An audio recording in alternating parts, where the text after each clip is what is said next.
I don't think I've ever felt so excited to make a painting.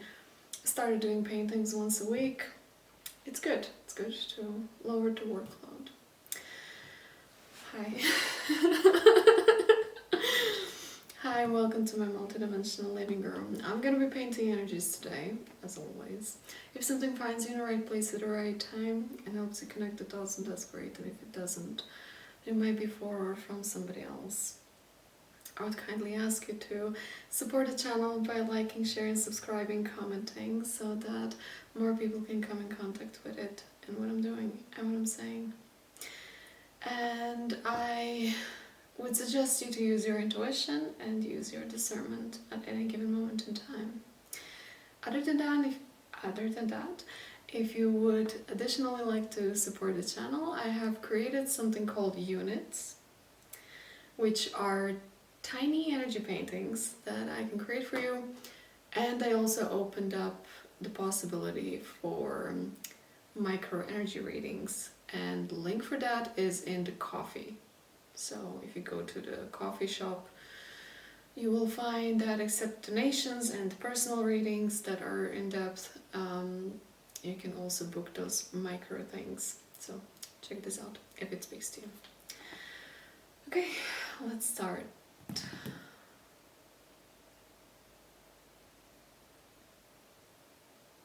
going to start by drinking water.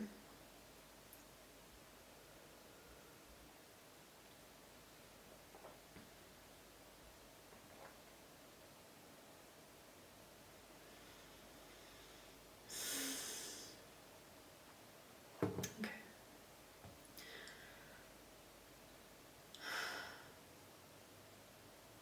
So, while I was tuning into the energy of this painting, there were a couple of different energies intertwining themselves, and something came way back from the past, which almost happened a year ago. Not exactly a year ago, but almost a year ago. And that was an experience I had, which I would call, it was a telepathic phone call. That's how I'm going to call it. It was a telepathic phone call. My son called me to ask me what's the most important in a family gathering, because he was already a grown-up person having his own family and planning a family gathering, something like a weekend together. And the point was to spend time in a quality manner. But then he called me to reach out. What is really important? Like, what really makes the quality time quality time? Now, before I answer your question to you, before I tell you what I answered to him, I have to let you know that in this avatar that is recording this video and making this painting, my name is Dolores, hi. I don't have children in this life, but somewhere in the parallel universe, somewhere in another galaxy, somewhere in time and space in the future, or somewhere in the past life, I don't know, I have a son somewhere. And it was absolutely beautiful experience to connect with somebody that I have created, apparently, with whom I felt that mother-child bond for a moment, and it was such an enriching experience. I had goosebumps all over my body as this was happening. And I made a voice recording after this happened, because it was such an extraordinary experience. In some other videos I've been talking about meeting parallel versions of myself, and this was one of those experiences that just kind of makes your day, gets you out of your head a little bit, and shows you how magical life can be, and gives you a glimpse into other realities that seemingly have nothing to do with this one. But anyway, back to the point. What I answered to him, I said that the most important thing that he can aim for in a family gathering is to find that one moment. Perhaps you don't have to be in that moment all day, every day, You don't have to structure your family to be in that moment forever. But at least one moment with each family member, and it will play itself out through different activities and different times in different ways. And that's the moment when you can land on the same page vibrationally, energetically. That's the empty moment when you don't have to talk to each other. You can, but you don't have to. It's the moment when you can stand in front of your family member, look at them in the eyes, recognize them as part of you, and recognize yourself in their eyes, and recognize them for exactly who they are, not for what you would like them to be, not for the idea that you hold about them, but exactly this being that is standing in front of you in this moment in time, in exactly that particular configuration of energy that they're having right in front of you, and acknowledge that. And allow yourself to be seen by yourself through their eyes. In other words, also allow yourself to be seen by them without overriding what they are seeing. And feel that space of resonance in the connection, where you don't have to explain anything, you don't have to excuse yourself, you don't have to think about what to say next, because that space of resonance is kind of like a 0 point. It's very replenishing. It may not last for long, and it requires you to be comfortable being present with yourself and with another being, and also it requires that from them. It's not something that you make, it's not something that you drill into your family, it's not something that you practice, like, let's do it, like you would practice playing tennis once a week or something. It's something you rather make space for and allow, in this case. And as I said, it happens different with different people. Maybe it happens with one family member quietly while you're watching a waterfall or drink a beer, and it may happen with another family member through play, or it may happen with another family member through doing something together, sharing an activity. But it's important that you find it and cherish it when you find it.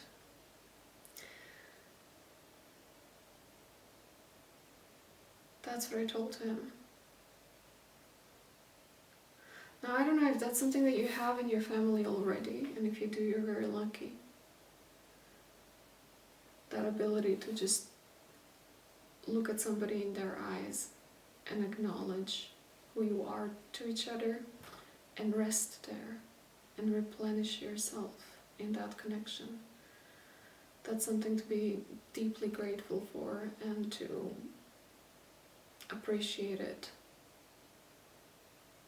and use it while it's available.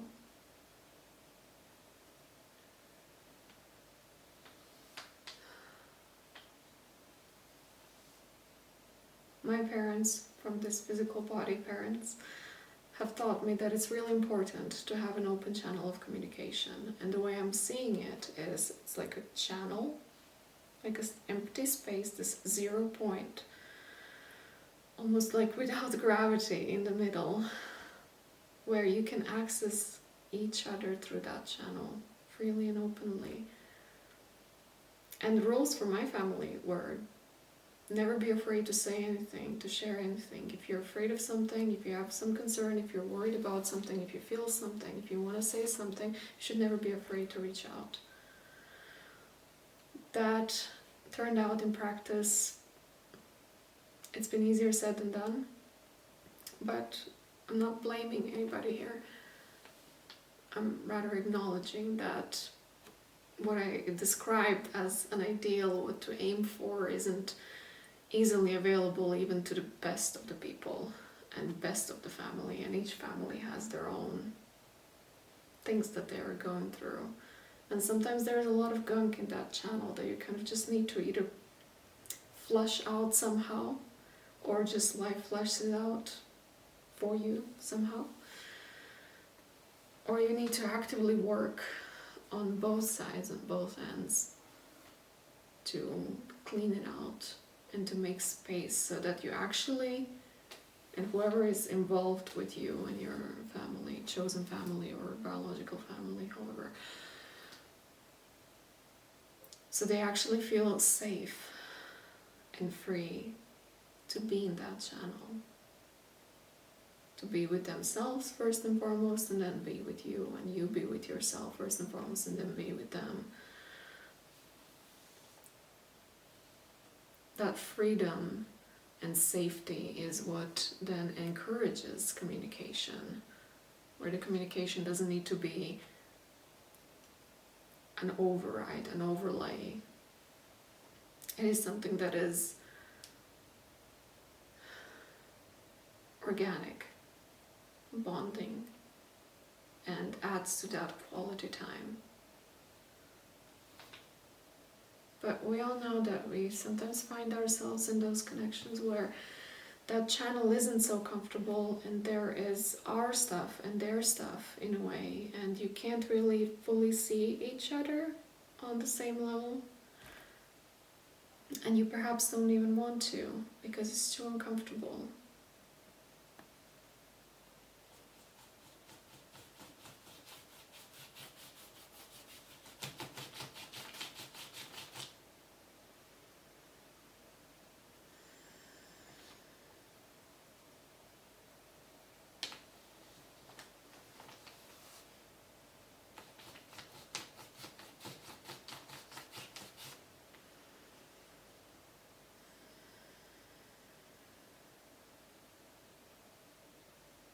And then when it's uncomfortable, what we humans do, we override it. We tell a story on top of it. It's like you might see yourself being uncomfortable, or you might see somebody else being uncomfortable, and then one or the other, you're gonna try to put focus on something else, change a topic, or say something that denies what is obvious, that denies the discomfort. I think we humans do that more often than not, and we're kind of trained to obey what we say and trust each other what we say, and trust in the words more than we trust in the energy. So you might have a gift of discernment or intuition or sixth sense or psychic vision or clairvoyance or clairaudience or clair something, or call it as you want. And you might look into me right now as I'm sitting here and painting, and you might be able to see that my heart has been broken so many times, and that it's kind of stitched together and it's still working, but all the breaks are kind of visible and obvious to you. And whether you are somewhere on TikTok or somewhere on the other side of the planet looking at me through the screen, or whether you would be in the physical space right here or right now with me, and you would come to me and be like, hey, you're brokenhearted, and I'll be like, no, I'm fine. I could say that. I could. And maybe I would. Maybe there would be some sort of a situational circumstance that would require me to deem that more socially acceptable than share my brokenheartedness just like that. But my ideal vision for the humanity in the future is that where we won't have to verbally communicate, because we will be able to see, feel, sense, and know. Not like, oh, I know things about you, not like that, but it's like, I see you. I see your energy body. I see the thought forms in particular way, however you see them. I read your body language. I read your behavior. I can sense your heart. I can sense your energy. I can see the color of your aura. I can see the energy that you embody. You don't have to tell me a story that is different. It's okay. I sense that level of communication already happening among some of us, but it's not predominant. And of course there will be spaces of reality where it won't be. But there will be those of us who will eventually either, I don't like to say the word evolve, but evolve, or come to spaces where such level of connectivity and intercommunication is going to become default, normalized, dominant.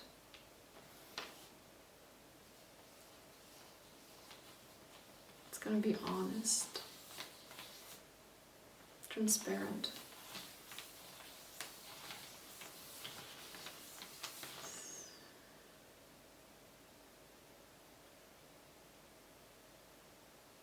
Honest. More loving and flowing.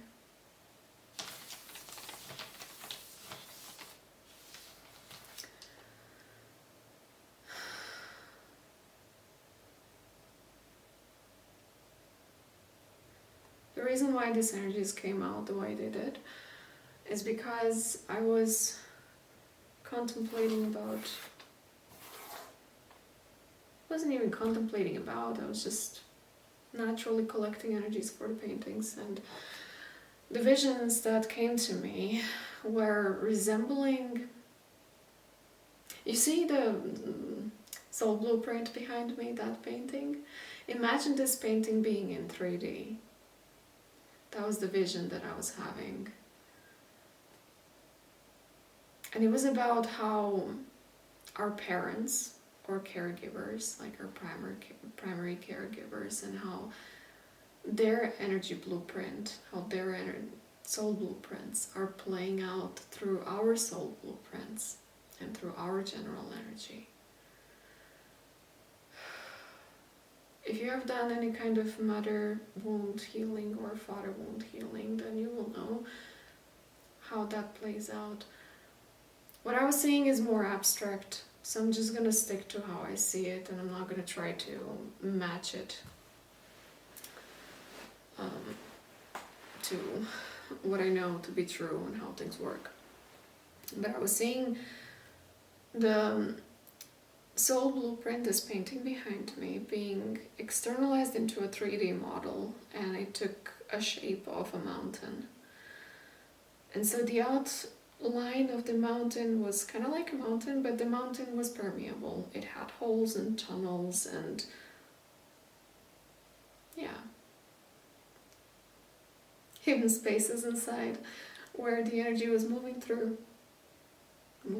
So it wasn't like a obstacle, it was something that was giving structure. And that was the father energy. The father's ego, however it is, overinflated, healthy, toxic, whatever it is, plays out in our energy field, in how we organize and structure ourselves, in our business, in how we work, and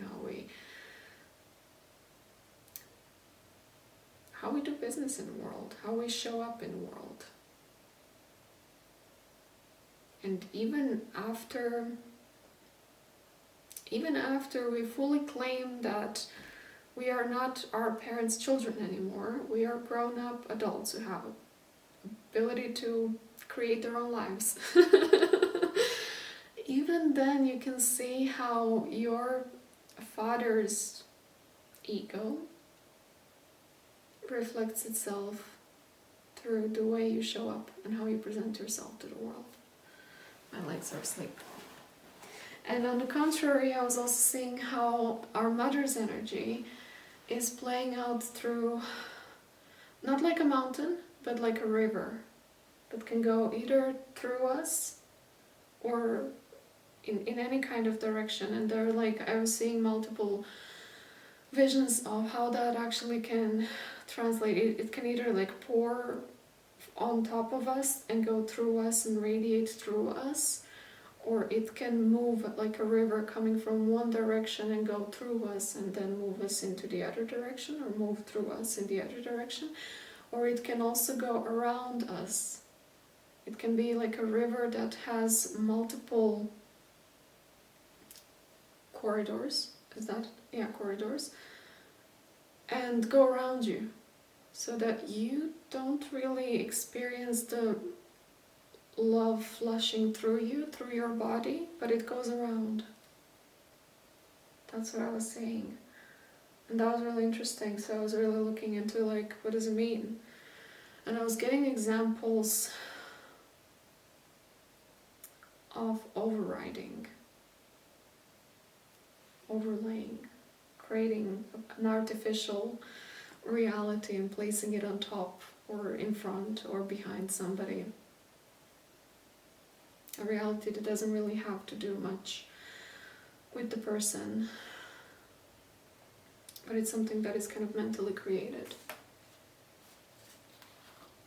Let me grab this down.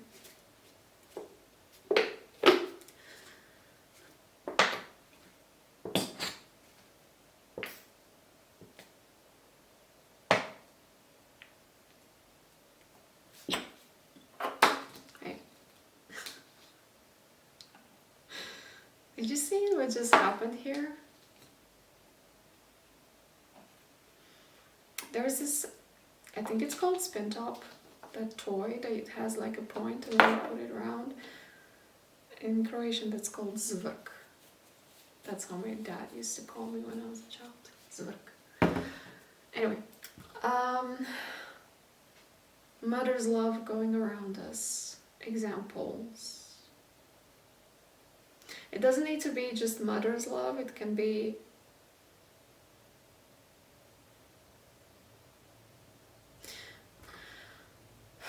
what I'm seeing in the examples is more like any kind of feminine energy that is kind of in the position of teaching you what love is through example. Can be any feminine energy.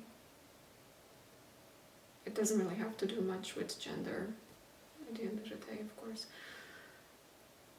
But the example was that you as a child, you have pain in your body, and then you report that to your mother, and she doesn't see it. She overrides it with, "You're fine." Or she minimizes it, or she compares your pain with her pain, and her pain is bigger than yours. So your emotional body or your physical body remains unmet,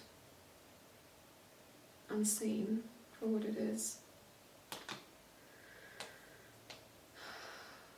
Another example was that you might have expressed yourself and your identity through particular activity. Let's say, for example, maybe you liked singing and you've been singing your entire childhood, and whenever somebody asks you, what do you want to be when you grow up, you said you're going to be a singer. But then your mother came in and she said, oh no, you're not going to be a singer. And again, it doesn't have to be mother, it could be sister, grandma, father, whatever, whoever, and tell you, no, you're not going to be a singer because that's really hard. You need to have a lot of luck and good connections, but we don't do that. So you have to be a doctor. And then they see you as a future doctor, and then they impose that onto you already as a child. They don't see you as a singer. They don't see you as a talented child that has ability to sing. They don't see that.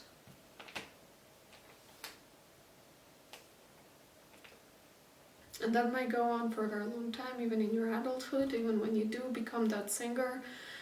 and you do look for a band and for opportunities of how you can actually live and actualize your potential, they may not be fully there for you. So, or not even they, but like anybody that can spill itself onto your entire reality. So even your friends and your acquaintances or whoever you come in contact with and you tell them, I'm going to be a great singer, they'd be like, sure. And then if you ask somebody, like, why don't you believe in me? The answer might be something like, yeah, I do believe in you. I don't know what's wrong. Like, I do believe in you. I believe you will find a job eventually. But they don't really tell you that they believe in you as a singer. In other words, they're still overriding you. They have another idea of who you are, and they are in communication with that idea of who you are, not with you. Another example is that if there's somebody in the family who has been excluded for whatever reason, they did something or doesn't matter what they did and who they were, but if somebody was excluded to the point that, they're not part of the family, they don't come to family meetings and gatherings, we just don't talk about them, or if we do talk about them, then somebody in the family took the responsibility of creating a story about them and portraying them in a certain way because they know the truth, they know that person, right? They can see into it or whatever. And they created that layer of reality to override that excluded family member. And that was something that was lived as a truth. Maybe you grow up in a family where somebody was excluded and you were told a story that that person is an evil person, you shouldn't be around them, they are not stable, whatever the case may be. And then maybe you had that experience, maybe you didn't, but someday you grow up and you start thinking with your own head, you start making your own actions and choices, and then you look at things from the adult version of you, and then you perhaps even meet that excluded person. And you might see and notice and realize that that person is actually perhaps totally fine. Maybe even more sane than everybody else in the family. And that it was actually that person who was responsible for creating this alternate reality where this person was a villain of some sort. It's that they had a problem actually, but they projected it onto that excluded person. Or if there was any kind of narration, I was also getting an example of somebody being like a narrator. It's like some family have this one person who just kind of narrates everything, they're kind of very impersonal themselves, but they just see, observe, watch, and know everything about everybody else. So when somebody comes into the family as a visitor, they have a story to tell. They're just like that narrator in a book or in a movie. It's like they know everything about everyone, even if that might have nothing to do with personal realities and real identities and the truth of who each individual is. Because the storytelling or narration of that ability might be stronger than individuals' ability to define themselves, stand up for themselves, speak for themselves, and define themselves in their own words. Sometimes narrators, they take voices from other people.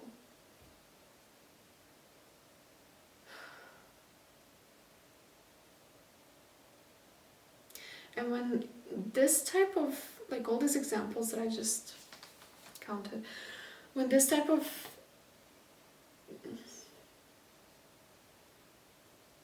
situations have been normalized in your life, when this was just, it was given, there is no other reality than that. That's just how you experience love. When that was normalized to you, then it is also ingrained within you, so that you love, if that was kind of the way that you experienced love from people that were supposed to love you, then this is also how then you learn to love others and yourself. So for example, if you were not seen for who you are, for the singer that you are, and there are always like other identities like glued on top of you, and you kind of accepted that that's just how it is, and that in order to be loved and accepted and validated and given food or something, you need to accept what they assign to you. It's going to be easy for you to override yourself, which means that even when you know that you're a singer, you might be easily flipping into other roles that will give you safety, security, validation, attention, love, money, whatever. So it'll be easy for you to shapeshift into whatever you need to be in order to get your needs met. And it will be easy for you as well also to do this to other people.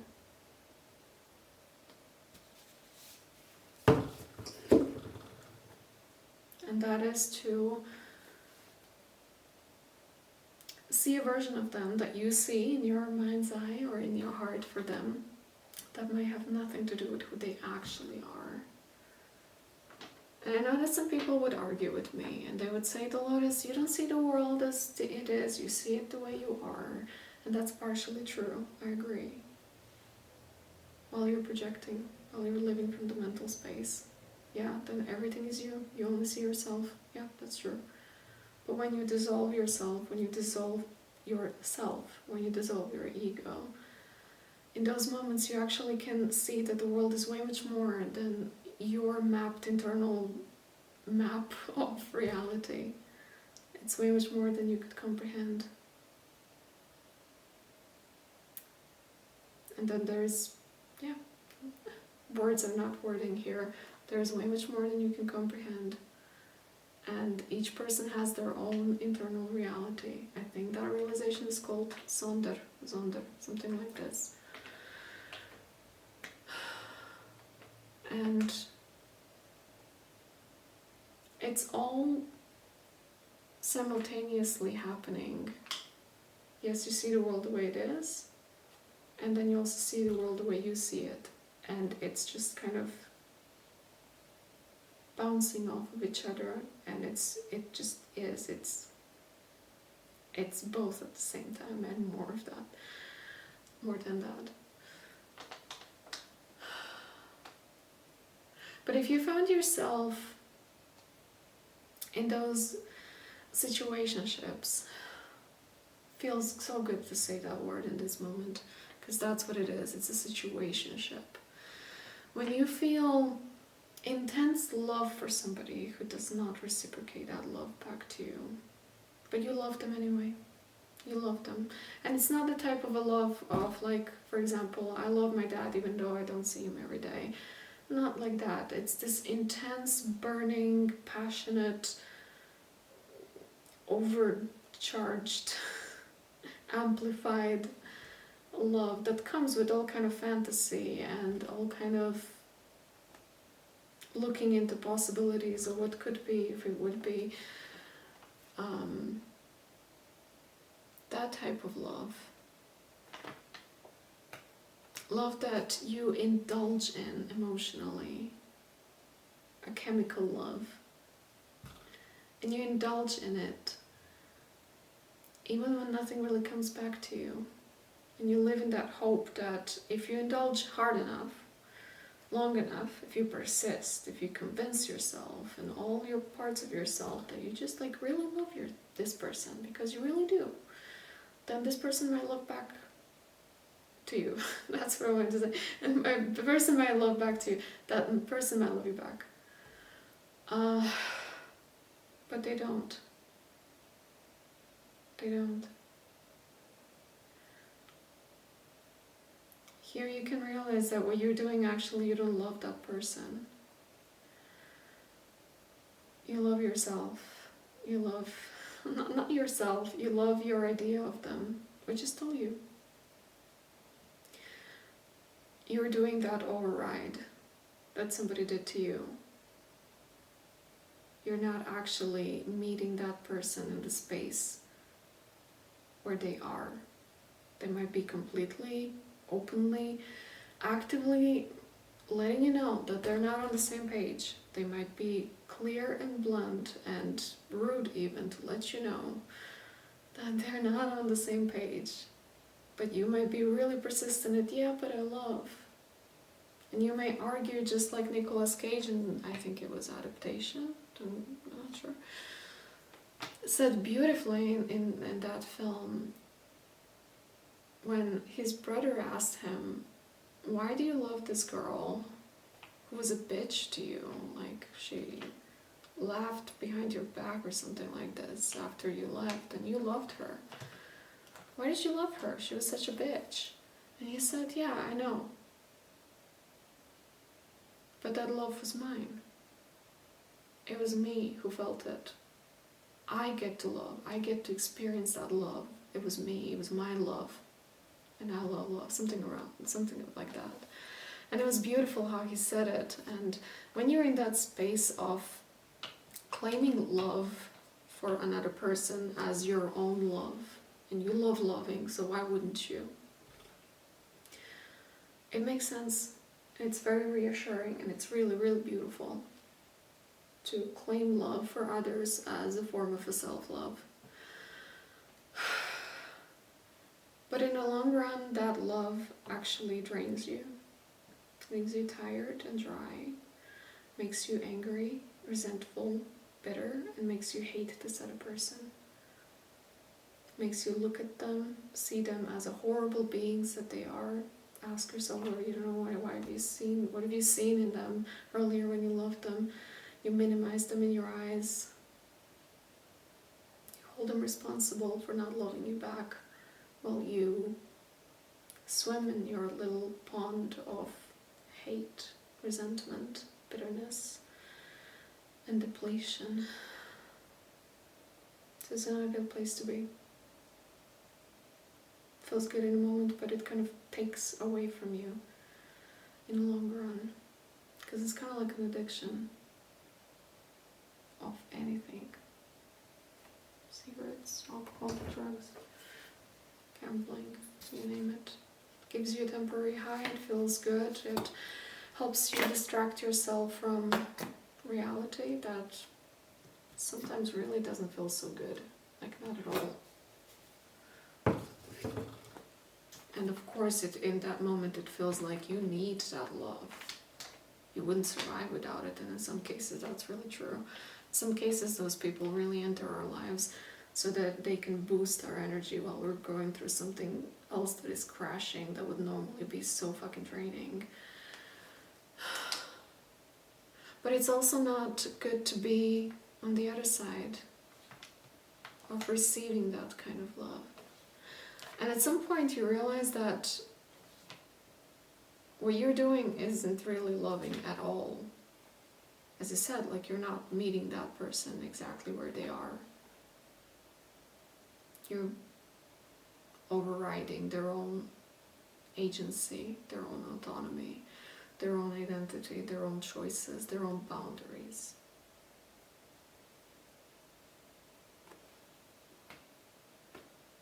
And to be on the other side of it, to be on the receiving end, is perhaps less painful, because to be in that position where you love and love and love and love and love and hope and love and hope and love and hope, and then be sad and angry and disappointed and bitter and resentful, is very, very painful. Very painful.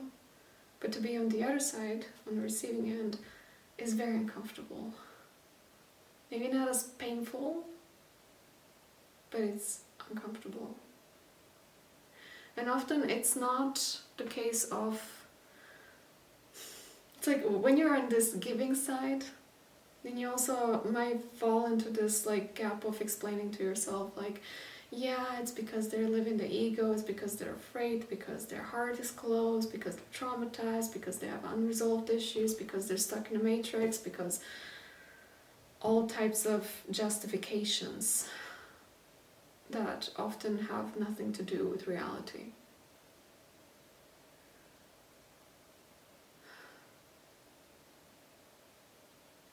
Because on the other side,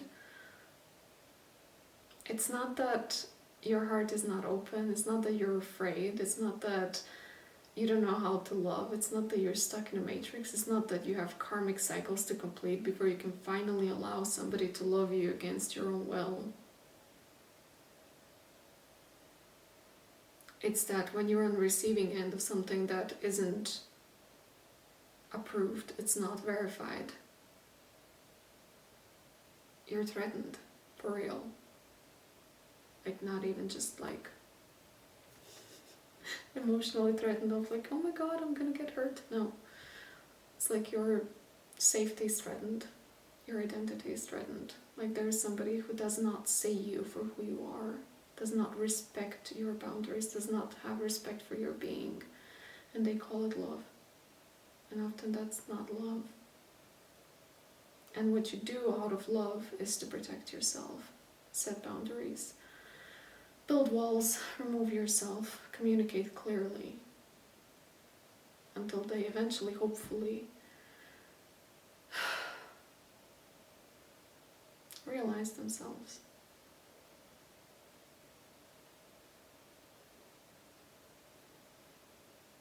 Both sides of the coin are really not a good place to be.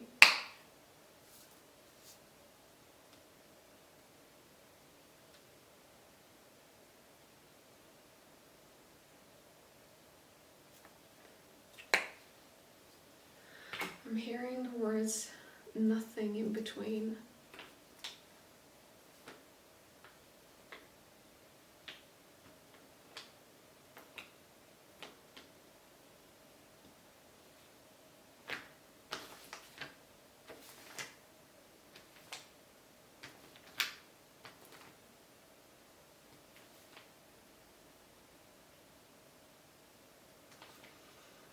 I myself have been on both sides of the coin. And I know that it's one is not better than the other one. It's really not. And there are often all this kind of stories that we like to tell ourselves. I feel like one side is a little bit more heavier than the other one. The heavier one is that one of not seeing yourself clearly, not seeing the other person clearly, and giving forever. Yeah. That one's a little bit more painful. And it comes with all kind of narratives that kind of perpetuate the suffering of it and call it love. And it really isn't. And I feel like if this finds you, I hope this kind of helps you to connect the dots and orient yourself in your life. I know this might be a little bit of a tough love painting here, but what this energy pointed me to is it's really important, or like one of the lessons of this energy is to learn to see yourself for who you are, even when nobody else sees you, and learn to hold your ground, speak for yourself, get your voice back, voice your opinions, stand up for yourself. You decide who you are.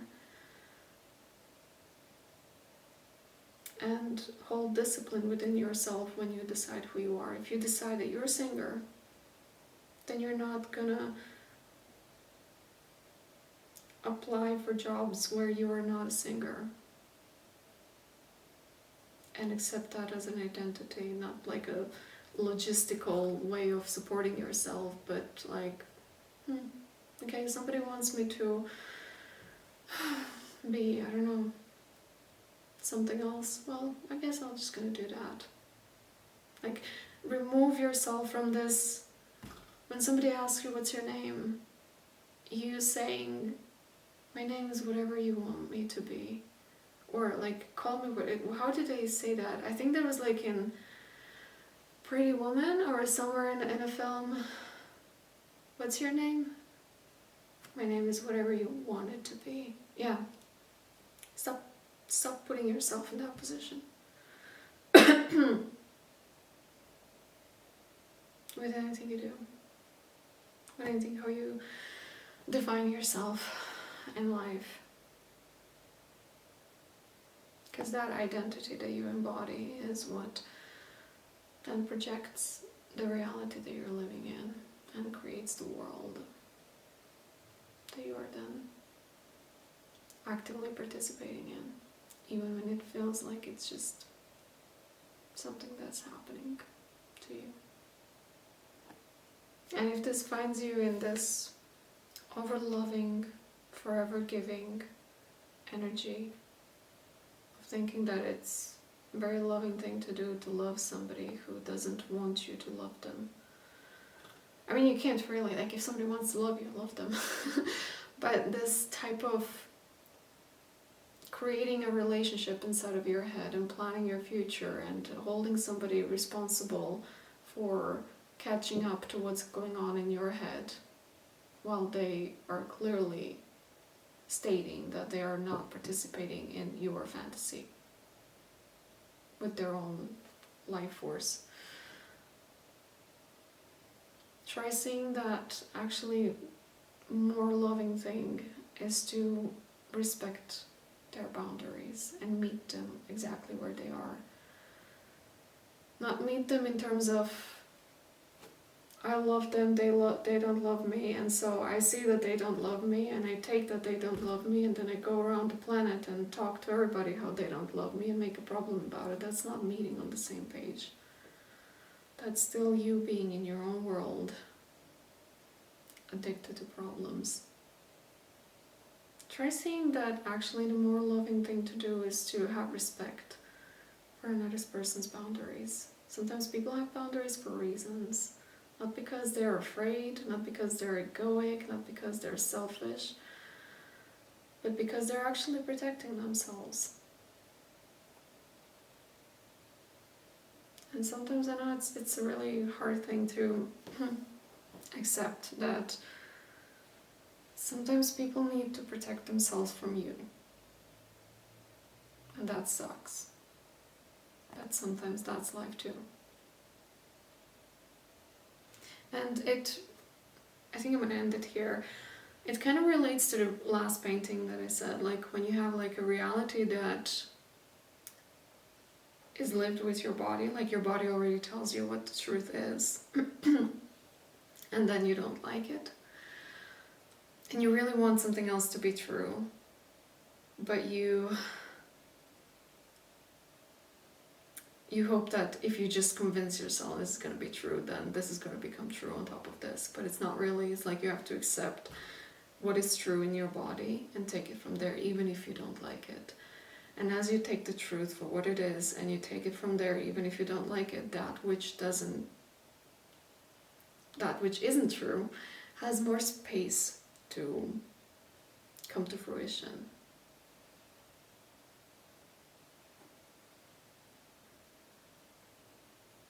I feel like there's something that I gotta say for like the very last thing that I can actually finish this.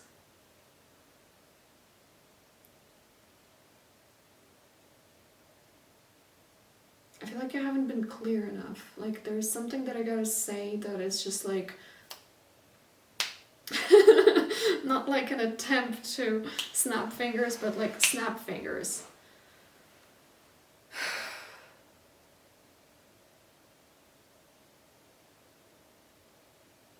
Yeah, I don't know, try to see them, try to see whoever it is on the receiving end of your love, try to see them for exactly where they are and love them for exactly that, not for anything else overwritten on top of them. I'm